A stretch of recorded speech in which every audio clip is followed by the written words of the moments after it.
Hello from ChemHelp ASAP. We are going to do some practice drawing of sp2 hybridized atoms in simple molecules.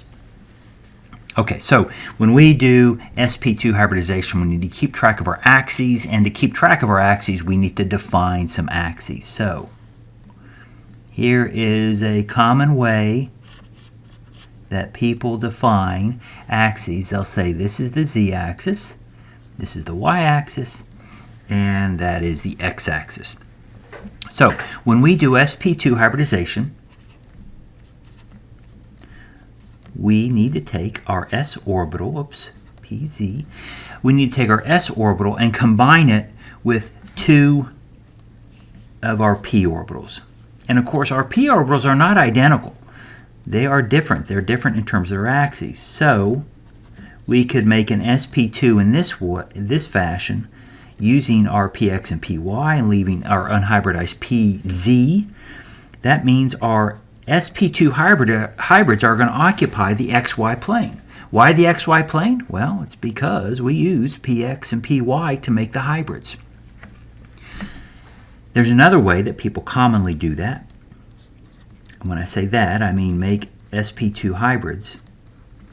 People very often will say, we'll take the s and the py and pz and use those to make our three sp2 hybrids.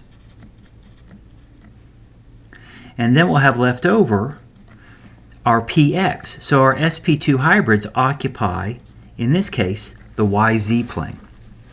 Okay, let's see what both of these examples would look like. So in this case, the uppercase,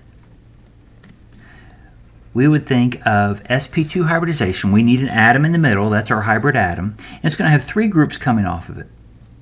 Three groups, and these three groups are going to occupy the xy plane. So we'll draw them like this. Remember, these three groups have an approximate bond angle of about 120 degrees. And they occupy, we try to draw them so it's clear that they occupy the xy plane. Now what do we do with the pz? Well, the pz follows this vertical axis. So that's what we do with the pz. We just say, here is the pz, sticking in a perpendicular fashion through the xy plane. That's one common way people draw this.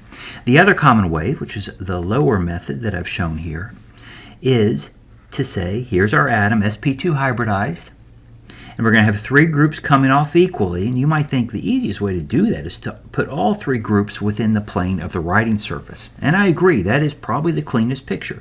This has a bond angle. We've drawn this with about a 120 degree bond angle. And notice that since these three groups spread out evenly within the plane of the writing surface, and we can see at the top of the page, that writing surface is defined by these two axes, the yz axes, that is the y, not x, yz plane. Well, what do we do with our leftover px? Our px follows the direction of this axis. So this is going to be a little awkward, but we would have one lobe of that kind of sticking out towards us. And I put a lone pair in there. It may or may not contain a lone pair. But that is how we'd handle our px.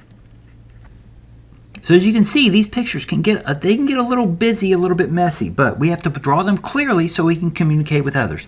So what is a simple molecule that is sp2 hybridized? BH3 is about the simplest molecule. We haven't encountered BH3, but it's a boron with three attached atoms, no lone pairs. This is going to be sp2 hybridized. What are the two ways that people often show BH3? They look exactly like these pictures in the middle of the screen that we drew. We have an atom in the middle, and we can draw the hydrogen bonds coming off like that, imitating a 120 degree bond angle, and then we have a p orbital as our pz. Now, there's no lone pair on boron, so we don't put a lone pair in there, but that's how we draw it. If we want to follow this lower picture, we can say we have a boron, and we have the hydrogens coming off at about 100 degree bond angles, everything within the yz plane, and then